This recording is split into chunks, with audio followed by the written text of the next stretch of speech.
Noah était le genre de gars qui portait son cœur sur sa manche. Avec un sourire contagieux et un rire chaleureux, il se faisait facilement des amis partout où il allait. Il était connu pour sa compassion et croyait en la bonté des gens. Cette croyance le poussait souvent à faire confiance aux autres rapidement, et bien que certains se moquèrent de lui en disant qu'il était trop naïf, cela ne le dérangeait pas. Après tout, la vie était plus agréable quand on supposait le meilleur chez les autres, n'est-ce pas? Un après-midi ensoleillé, Noah décida de visiter son café local préféré, un endroit douillet empli de l'arôme de café fraîchement préparé et du son de conversation légère. Il adorait la façon dont la lumière du soleil passait à travers les grandes fenêtres, baignant les meubles en bois d'une lueur dorée.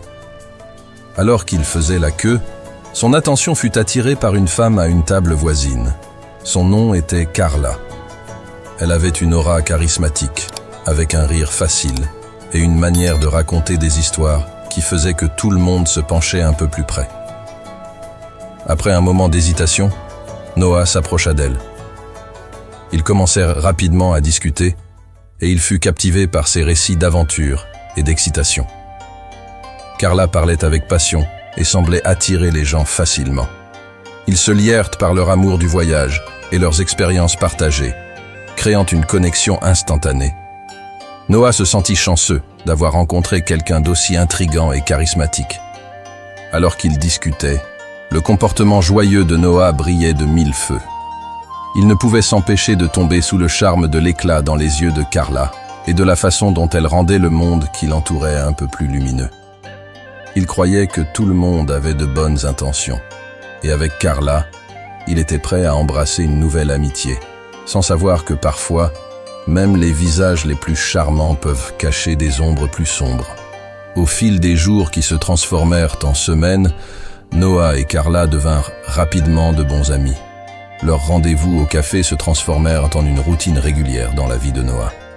Ils s'asseyaient souvent à cette petite table près de la fenêtre, entourés par le murmure des autres qui savouraient leur boisson, partageant d'innombrables histoires et rires.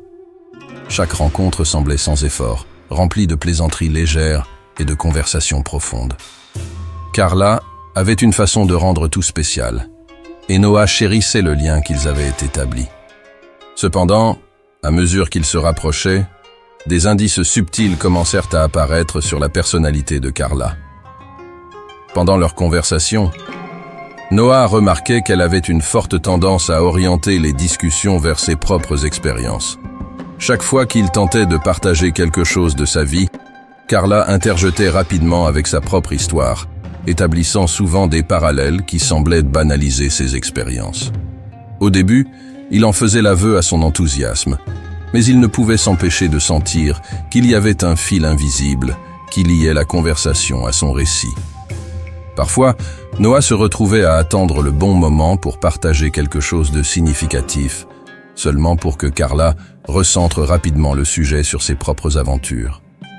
On aurait dit que les discussions formaient une scène, et elle en était l'étoile principale, Noah jouant le rôle de soutien. Il se disait que cela faisait partie de sa nature charismatique. Après tout, elle était captivante et intéressée. Ses histoires étaient intrigantes, et il se sentait envoûté par sa vivacité. Ce charme initial obscurcit sa perception de certains comportements troublants. Le contrôle qu'elle exerçait sur leur conversation commença à ronger l'esprit de Noah, mais il le rejetait souvent en se convainquant que c'était simplement une partie de sa personnalité vivante. Après tout, qui ne voudrait pas être ami avec quelqu'un qui apportait une telle énergie dans sa vie? Peu savait-il que ces signes avant-coureurs n'étaient que la pointe d'un iceberg bien plus grand qui se révélerait bientôt. À mesure que Noah continuait à passer du temps avec Carla, les fissures dans son façade charmante commencèrent à apparaître. Cela commença par de petites choses qui semblaient inoffensives au départ. Il remarqua comment elle avait souvent tendance à tordre la vérité pour l'adapter à son récit. En racontant une histoire au sujet de leur ami commun, elle exagérait les détails ou minimisait d'autres aspects. Tout cela pour donner une meilleure impression d'elle-même ou pour susciter de la sympathie.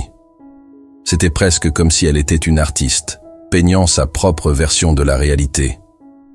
Noah ressentait un léger inconfort. Réalisant ce schéma, mais il essayait de le balayer, se rappelant que tout le monde avait ses bizarreries.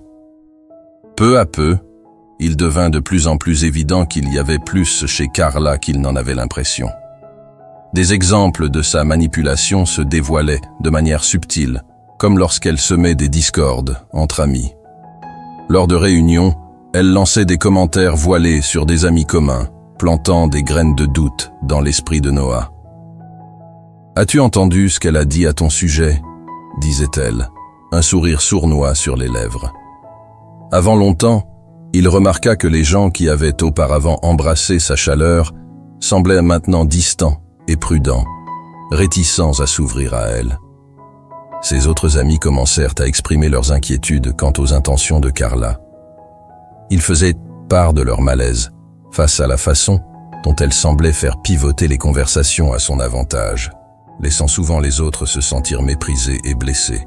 « J'ai juste l'impression qu'elle n'est pas celle qu'elle prétend être », confia un ami à Noah, leurs sourcils froncés d'inquiétude. Alors que ces avertissements résonnaient dans son esprit, Noah se retrouva pris dans une tempête de conflits intérieurs. D'un côté, il y avait sa loyauté envers Carla, construite sur les rires et les souvenirs qu'il partageait. Il ne voulait pas croire le pire de quelqu'un qu'il avait considéré comme un ami proche. Mais d'un autre côté, son instinct lui criait d'attirer son attention sur la manipulation qui devenait de plus en plus évidente. Chaque fois qu'il balayait ses sentiments pour défendre Carla, une partie de lui se sentait un peu plus compromise. Déchiré entre la chaleur de l'amitié et les frissons glacials du doute, Noah luttait avec la question de savoir s'il pouvait faire confiance à quelqu'un qui semblait prospérer dans le chaos. La bataille en lui devenait de plus en plus intense en réalisant que parfois, la loyauté peut obscurcir le jugement, rendant difficile de voir la vérité juste devant vous. Le point de rupture vint lors d'une soirée apparemment ordinaire, lorsque Noah assista à une réunion chez un ami. L'atmosphère était remplie de rires, de musique et de l'odeur enivrante de nourriture faite maison. Noah était de bonne humeur, rattrapant des amis qu'il n'avait pas vus depuis un moment. Carla, bien sûr, était le centre de l'attention, attirant les regards sur elle comme un aimant. Mais tout changea lorsque leur amie commune, Sarah, arriva. Noah avait toujours admiré la gentillesse de Sarah et sa capacité à inspirer ceux qui l'entouraient. Lorsqu'elle rejoignit le groupe, Carla devint soudainement plus animée, ses yeux pétillants de malice. Noah ressentit un pincement de malaise en voyant Carla se préparer à raconter une histoire, celle qui ne manquerait pas de voler la vedette. À la grande horreur de Noah, Carla commença à raconter un moment privé que Sarah lui avait confié. C'était une révélation intime, sensible et personnelle, quelque chose que Sarah avait divulgué en toute confiance. Carla tordit l'histoire, l'embellissant pour faire croire que Sarah avait été stupide ou faible. Le rire qui éclata semblait être des poignards plantés dans le cœur de Noah, alors qu'il réalisait la profondeur de la trahison de Carla. Un choc le submergea en voyant le visage de Sarah se décolorer en écoutant le récit malveillant de Carla sur son secret. À cet instant, la perception de Noah sur Carla se brisa comme du verre. Ce n'était pas juste un moment inoffensif. C'était un acte calculé, conçu pour élever Carla aux dépens de la dignité d'une autre personne. Au fur et à mesure que la soirée se poursuivait, Noah pouvait à peine se concentrer sur les conversations autour de lui. Son esprit était en émoi avec des flashbacks de moments qu'il avait balayés comme de simples inconvénients, des instances où Carla avait critiqué les autres pour ne pas vivre à ses normes, ou les fois où elle avait semblé trop désireuse de partager la vulnérabilité de quelqu'un d'autre comme une gossip. Les signes d'avertissement, autrefois subtils, résonnaient maintenant comme des alarmes dans son esprit. Dans ce moment de clarté, le poids de sa confiance en Carla devint insupportable. Le cœur de Noah s'alourdit alors qu'il faisait face à la réalité que la personne qu'il pensait connaître était quelqu'un de complètement différent. Ce n'était pas juste une erreur de jugement, c'était un schéma tissé fermement dans le tissu même de ce qu'était Carla. Il réalisa qu'il avait été aveugle à sa tromperie et à sa manipulation, et cette prise de conscience fit mal. Noah se retrouva coincé entre le désir de protéger Sarah et la déception écrasante envers quelqu'un qu'il avait considéré comme un ami. À ce moment décisif, tout changea, et Noah savait qu'il devait affronter la vérité concernant leur amitié. Ressentant le poids de la trahison lourd sur son cœur, Noah savait qu'il avait besoin d'une orientation. Il se tourna vers sa mère, une femme qui avait toujours été un phare de sagesse dans sa vie. Il se souvenait de conversations innombrables pleines de ses réflexions sur les relations et les complexités de la nature humaine. Assis à sa table de cuisine, avec l'arôme réconfortant du thé fraîchement préparé qui les entourait, il partagea ses sentiments, racontant tout ce qui s'était passé. Avec ses yeux doux fixés sur lui, sa mère écouta attentivement. Une fois qu'il eut terminé, elle prit un moment avant de répondre. « Noah, commença-t-elle doucement, tu as un bon cœur, et il est naturel de faire confiance aux gens. Mais il y en a qui n'ont pas toujours de bonnes intentions. » Elle s'inclina en avant, sa voix ferme. « J'ai fait face à des défis similaires dans ma propre vie, et il y a des signes clés à surveiller. » Elle partagea alors ses réflexions sur la reconnaissance des personnalités toxiques. Parfois, les gens portent des masques, et ce n'est que lorsqu'ils révèlent leur vrai visage que nous voyons qui ils sont vraiment. Écoute l'excès de critique. Si quelqu'un abaisse constamment les autres pour se rehausser, c'est un signe d'alerte. Elle s'arrêta un moment, laissant ses mots s'imprégner avant de continuer. Faire culpabiliser est un autre stratagème. Une personne toxique pourrait te faire sentir responsable de son bonheur ou de son état émotionnel. Elle retournera les choses pour que tu penses que tu lui dois quelque chose. Noah acquiesça lentement, réalisant à quel point ses traits correspondaient au comportement de Carla. Et bien sûr, le manque de responsabilité est immense. Si quelqu'un ne prend jamais la responsabilité de ses actes et trouve toujours un moyen de blâmer les autres, c'est un drapeau rouge. Les mots de sa mère commencèrent à illuminer les coins sombres de son expérience avec Carla. Il avait précédemment rejeté ses comportements, mais maintenant ils semblaient être des pièces d'un puzzle tombant enfin à leur place. « Tu mérites des amis qui t'élèvent, pas un qui jette de l'ombre sur ta lumière, » poursuivit-elle. Les relations saines reposent sur le respect mutuel et la confiance. Reconnaître les traits toxiques peut t'aider à te protéger et à éviter de tomber dans les mêmes schémas. Ressentant un mélange de réassurance et de chagrin, Noah réalisait que la sagesse de sa mère le guidait sur un nouveau chemin. Équipé de cette compréhension, il se sentait plus prêt à gérer la situation avec Carla. Le chemin à venir ne serait pas facile, mais avec les idées de sa mère bien ancrées dans son esprit, il était prêt à affronter la toxicité et à plaider pour les amitiés saines qu'il méritait vraiment. Avec les mots de sa mère résonnant dans son esprit, Noah sentit que le moment était venu d'affronter Carla. C'était une décision lourde, mais il savait qu'il ne pouvait plus rester silencieux pendant que son comportement toxique affectait non seulement lui, mais aussi ses amis. Motivé par un mélange d'appréhension et de détermination, il prit rendez-vous avec Carla dans leur café habituel, le même endroit où leur amitié avait pris racine. Alors qu'il prenait place, Noah ressentit une flûtée d'anxiété dans son ventre. Il prit une profonde inspiration, rassemblant tout le courage dont il disposait. « Carla, nous devons parler de quelque chose d'important, » commença-t-il, sa voix ferme mais chargée d'émotion. « J'ai remarqué certaines choses dans notre amitié que je ne peux plus ignorer. La manière dont tu as parlé de Sarah l'autre soir, c'était cruel et manipulateur. » L'atmosphère changea instantanément. L'expression de Carla se durcit alors qu'elle se renfonçait dans sa chaise, croisant les bras de manière défensive. « De quoi parles-tu » rétorqua-t-elle, sa voix aiguisée. « Tu es trop dramatique, ce n'était qu'une blague. Je suis toujours celle qui essaie de détendre l'atmosphère. » Noah sentit son cœur s'accélérer alors qu'il continuait. « Ce n'était pas une blague, Carla. C'était une trahison de confiance. Tu prends des histoires personnelles et les utilises pour ton propre divertissement. Ce n'est pas ainsi que les amis se traitent. » La confrontation prit une tournure ardente, remplie d'accusations et d'échanges échauffés, alors que Carla détournait rapidement ses mots. « Tu me blâmes vraiment pour ça ?» rétorqua-t-elle, ses yeux se plissant. « Tu as l'air paranoïaque, Noah. Peut-être que tu devrais te regarder au lieu de pointer du doigt.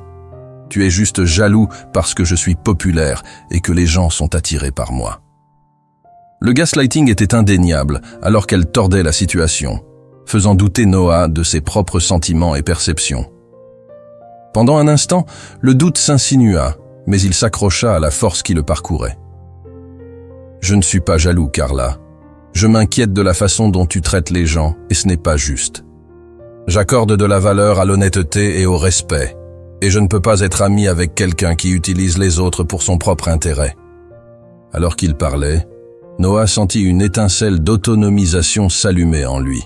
Cette confrontation, qui lui semblait autrefois décourageante, lui paraissait maintenant libératrice. Il n'était plus simplement un participant passif dans leur amitié. Il se tenait debout pour lui-même et pour les limites qui comptaient. Chaque mot prononcé devenait un outil pour s'affirmer et préserver sa valeur et sa dignité. La défensive de Carla ne le décourageait pas. Elle ne faisait qu'affermir sa détermination. La réalisation le frappa qu'il avait tout à fait le droit d'exprimer ses sentiments et de s'opposer à la manipulation. Au fur et à mesure de leur conversation, Noah reconnut l'importance de faire confiance à ses instincts et de défendre des relations saines. Les limites qu'il établirait ce jour-là ne protégeraient pas seulement lui, mais le guideraient également vers des amitiés qui honoraient vraiment son esprit. Dans les jours qui suivirent sa confrontation avec Carla, Noah se retrouva plongé dans une période de profonde réflexion. Le tumulte émotionnel de la rencontre persistait, mais à l'intérieur, il commença à découvrir des couches d'informations qui lui avaient échappé auparavant. Il prit du temps seul, loin du bruit des rassemblements sociaux, et s'assit dans le calme de son appartement, se permettant de trier ses souvenirs de ses anciennes amitiés. Alors qu'il reflashait des moments dans son esprit, les schémas de manipulation se précisaient. Il se souvenait d'amis qui tournaient toujours les conversations vers eux, ceux qui critiquaient ses efforts, et comment il avait souvent compromis ses besoins pour maintenir l'harmonie. C'était comme s'il avait regardé sa vie à travers un objectif embué.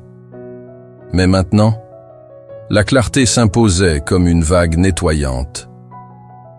Chaque instance semblait comme une pièce de puzzle qui s'emboîtait parfaitement dans une image plus large, révélant les complexités de ses relations. Le contraste frappant entre les influences positives et négatives commença à se cristalliser. Avec chaque pensée, il visualisait l'influence de la lumière par rapport à l'ombre. Ses amis qui l'élevaient et l'encourageaient apparaissaient comme des rayons dorés et chauds, illuminant son chemin. En revanche, ceux qui avaient épuisé son énergie ou l'avaient fait se sentir moins que lui brillaient comme de sombres ombres lourdes, le surplombant, semant des graines de doute et d'insécurité. Cette prise de conscience nouvelle était à la fois sobre et émancipatrice. Noah se lança dans un voyage personnel vers la découverte de soi et la guérison. Il entreprit des promenades dans la nature, laissant l'air frais et la beauté du monde autour de lui emplir son esprit. Il commença à tenir un journal, écrivant ses pensées et sentiments sur les pages.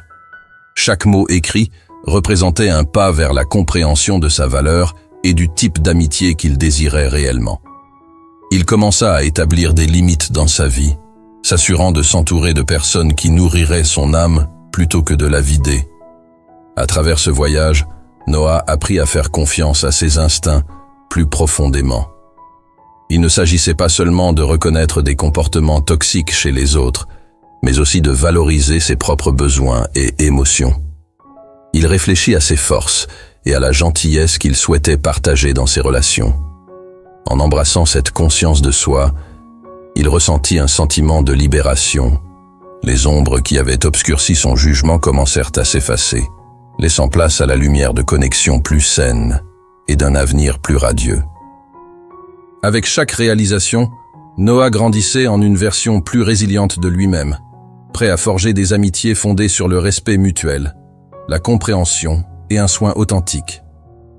Les leçons qu'il avait apprises de son expérience avec Carla allaient le guider alors qu'il avançait, s'assurant qu'il ne perdrait plus jamais de vue qui il était en présence de l'obscurité d'autrui. Avec la clarté et la détermination qu'il avait cultivée au cours des derniers mois, Noah ressentit un profond élan de redonner à sa communauté. Il voulait partager les précieuses leçons qu'il avait apprises sur la manière d'identifier les personnes toxiques et de favoriser des relations saines. Inspiré par son propre parcours, il décida d'organiser un séminaire communautaire, invitant amis et voisins à se joindre à lui pour une discussion ouverte sur l'importance du bien-être émotionnel. Noah prenait le temps chaque jour de se concentrer sur son bien-être. Il faisait des activités qui lui apportèrent de la joie, comme se balader sur des sentiers pittoresques, passer des après-midi dans des librairies et explorer de nouveaux passe-temps, comme la photographie. En mettant sa santé mentale et émotionnelle en priorité, il appréciait les moments de solitude qui l'aidaient à se ressourcer. Ces petites habitudes lui ont permis de développer un sens plus profond de l'amour de soi et de l'acceptation. En tournant son attention vers l'intérieur, de vraies connexions ont commencé à s'épanouir dans sa vie. Noah a renoué avec des amis qu'il avait souvent négligés pendant sa relation avec Carla, ravivant ses liens avec honnêteté et ouverture. Il s'est senti attiré par des gens qui partageaient ses valeurs, des personnes qui s'élevaient mutuellement, fêtaient leur réussite et encourageaient la vulnérabilité sans craindre le jugement. Chaque nouvelle amitié était rafraîchissante, comme une bouffée d'air frais qui invigorait son esprit. Noah a découvert la beauté d'une communauté fondée sur la confiance et le respect, où chacun se sentait en sécurité pour être soi-même. Il a commencé à assister à des rencontres et des rassemblements locaux centrés sur des centres d'intérêt qui alimentaient ses passions, déclenchant des conversations qui coulaient aisément entre des personnes aux idées similaires. C'était un contraste saisissant avec ses expériences précédentes avec Carla, et il se délectait de la chaleur de ces nouvelles interactions. Au cœur de son parcours, il y avait l'importance de maintenir des limites personnelles. Noah a appris à être ferme dans ses décisions et à veiller à ce que ses relations soient réciproques. Il n'avait pas peur d'exprimer ses besoins ou de prendre du recul si l'énergie de quelqu'un ne correspondait pas à la sienne. Cette nouvelle assertivité lui a donné du pouvoir, créant un espace sûr dans son cercle social, où chacun respectait les limites des autres et se soutenait sans réserve. Grâce à ce processus, Noah a transformé son environnement en une communauté nourrissante de soutien. En embrassant les influences positives qui l'entouraient, il se sentait plus léger et en paix. Libéré de la négativité, il s'épanouissait, découvrant que de vraies amitiés reposent sur le respect mutuel, l'encouragement et des valeurs partagées. Dans ce nouveau chapitre vibrant de sa vie, Noah a appris qu'éloigner la toxicité ouvrait la voie à de vraies connexions et à un développement personnel, préparant le terrain pour un avenir plus lumineux et plus épanouissant. Avec la clarté et la force qu'il avait cultivée au cours des derniers mois, Noah ressentait un profond besoin de rendre à sa communauté. Il voulait partager les leçons précieuses qu'il avait apprises sur la détection des personnes toxiques et l'instauration de relations saines. Inspiré par son propre parcours, il a décidé d'organiser un séminaire communautaire, invitant amis et voisins à le rejoindre pour une discussion ouverte sur l'importance du bien-être émotionnel. Le jour du séminaire, une brise douce remplissait le centre communautaire local, où il avait aménagé des tables et des chaises. Les murs étaient ornés d'œuvres colorées, réalisées par des artistes locaux, créant une atmosphère de positivité et de créativité. Alors que les gens commençaient à se rassembler, Noah ressentit un mélange d'excitation et de nervosité. Il voulait s'assurer que son message résonne et apporte une réelle valeur à ceux qui étaient présents. Noah ouvrit le séminaire en partageant sa propre histoire, son amitié avec Carla, la trahison qu'il avait vécue et le chemin vers la découverte de soi qui avait suivi. Il souligna que chacun mérite des relations remplies de gentillesse et d'authenticité. Le public écoutait attentivement, hochant la tête au fur et à mesure qu'il racontait les moments de réalisation qui avaient changé sa perspective sur l'amitié. Il passa ensuite au point clé qu'il voulait que tout le monde se souvienne. Tout d'abord, dit-il, il est essentiel de reconnaître la manipulation dans les relations. Faites attention aux schémas. Si quelqu'un mine constamment vos expériences pour élever les siennes, c'est un signe qu'il faut prendre du recul. La pièce résonna de compréhension, car beaucoup se retrouvaient dans ces réflexions. Ensuite, nous ne pouvons pas sous-estimer le pouvoir de l'empathie, continua Noah. De vrais amis célèbrent vos succès et vous soutiennent pendant les moments difficiles. Recherchez ceux qui vous élèvent et créez un espace sûr pour que vous soyez vous-même. Il pouvait voir que ces mots touchaient une corde sensible avec des membres du public échangeant des regards de reconnaissance. Enfin, il parla de l'art de définir des limites claires. Les limites sont une forme de respect de soi, expliqua-t-il. Elles nous permettent de cultiver des relations saines sans compromettre notre propre bien-être. N'ayez pas peur d'exprimer ce dont vous avez besoin ou de vous éloigner de la négativité. La foule éclata en murmures pensifs, montrant une compréhension collective de l'importance des limites dans la promotion de relations épanouissantes. Après sa présentation, plusieurs participants partagèrent leurs propres histoires, des moments où ils avaient reconnu des comportements toxiques dans leur vie et les parcours qu'ils avaient entrepris pour retrouver leur bonheur. Chaque récit sincère mettait en avant la résilience de l'esprit humain et le pouvoir du soutien communautaire. Noah ressentit un élan de gratitude en écoutant la diversité des expériences, comprenant qu'ils étaient tous connectés par la lutte commune pour prioriser des amitiés saines. Le séminaire se termina dans un sentiment d'unité et d'autonomisation. Noah quitta le lieu en se sentant revigoré, sachant qu'il avait créé un espace pour que les gens réfléchissent à leurs propres relations et cherchent des connexions plus saines. En partant, de nombreux participants le remercièrent pour son honnêteté et sa vulnérabilité, renforçant l'idée que partager sa sagesse crée un effet d'entraînement de guérison et de compréhension au sein des communautés. Noah réalisa qu'en enseignant aux autres, il avait également consolidé sa propre croissance et il se réjouissait à l'avance de continuer ses conversations à l'avenir. Alors que Noah réfléchissait à son parcours, un sentiment de gratitude l'envahit.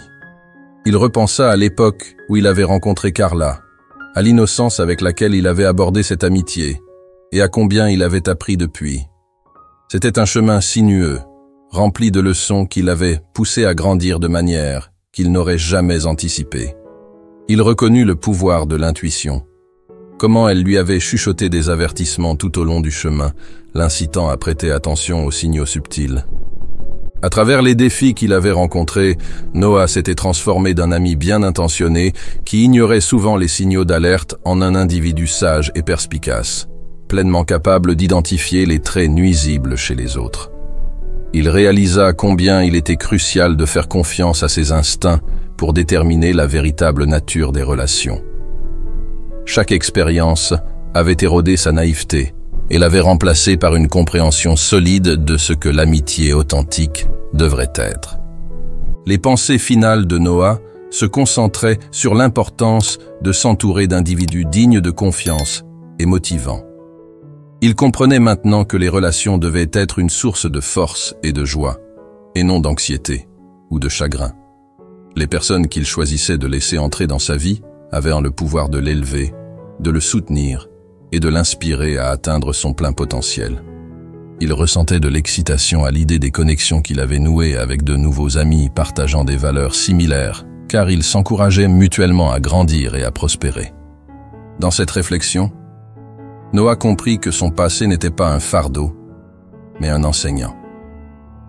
Il l'avait guidé vers une autoconscience plus profonde et une compréhension plus riche de l'importance des relations saines.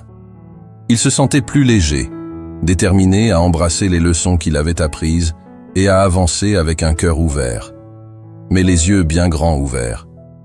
Armé de la sagesse tirée de ses expériences, Noah était prêt à construire une vie remplie de connexions authentiques, des amitiés ancrées dans le respect, la gentillesse et la croyance mutuelle en la valeur de chacun. En regardant vers l'avenir, Noah savait que le parcours ne serait pas toujours facile, mais il se sentait équipé pour le naviguer avec discernement. Il s'engageait à favoriser des relations qui apportaient joie et positivité dans sa vie, convaincu qu'il avait les outils nécessaires pour éviter les pièges qu'il avait autrefois piégés. Ce faisant, il créerait non seulement un cercle d'amis, mais une communauté solidaire qui prospérerait sur la confiance et l'autonomisation. Dans ce nouveau chapitre, Noah était enfin prêt à embrasser la beauté des connexions sincères et la joie qu'elles apportaient à sa vie.